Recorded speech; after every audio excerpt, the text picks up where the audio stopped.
We know that a very similar trial design, Checkmate 026, which enrolled patients greater than 1%, compared single-agent nivolumab to platinum-based chemotherapy in that population, was a negative trial.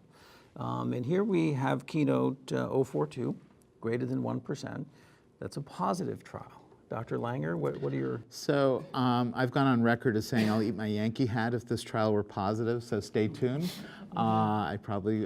Fortunately, somebody made me chocolate Yankee hats, so I'll at least enjoy the process as I eat crow.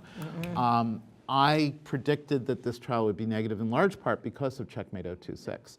Our track record there in a less selected population was completely negative. It wasn't worse than chemo, but Nivo showed no advantage whatsoever. In stark contrast to 024, where in that 30% of the population that has 50% expression or higher, we saw a striking response, PFS, and overall survival advantage. So I was highly skeptical about this trial. I figured by including anyone with any degree of PD-L1 expression that we would dilute down those results, that maybe we'd see a trend because we were still including a fair number of folks with 50% or higher. But in fact, the trial is positive. It's positive at each of the 3 cut points, at 50%, at 20%, at 1%. We see an 8-month advantage in median survival for the highest expressors, 12 months going up to 20.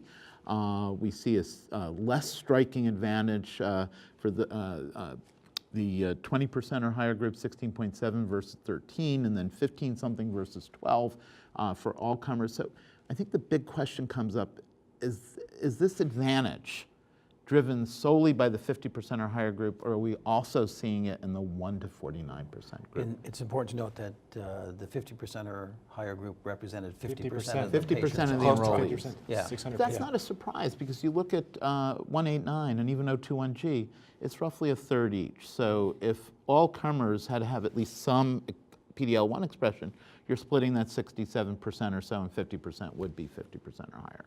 You know, I just have a question to the group. I'm just curious, how do we reconcile Checkmate 026 with Keynote 042? In Checkmate 026, there's no difference with using a cutoff of greater than, I guess, greater than 1% were allowed, but they looked at greater than 5%. Right, And but that was the majority of patients. Even the yeah. 50% How do did we not do well. reconcile the fact that, yes, there's some limitations that we need to think about with 042, and we'll need to look at the subset from 1 to 49, but are these drugs different? You know, this has come up a lot recently. That was very similar design trials. Yeah, it was, but again, there was nowhere near the greater than 50% PD-L1 expression in Checkmate 026. I think that's a factor.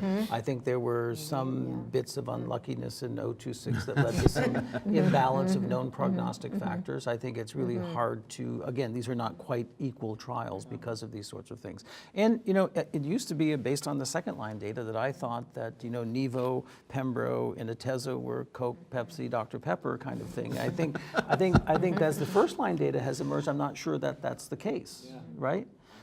So I think it'll be interesting, you know, moving forward in terms of how we look at these agents and how we. So I think the central question, we had the debate about the greater than 50%. Would you use monotherapy or chemo? We talked about that. What about the 1 to 49%?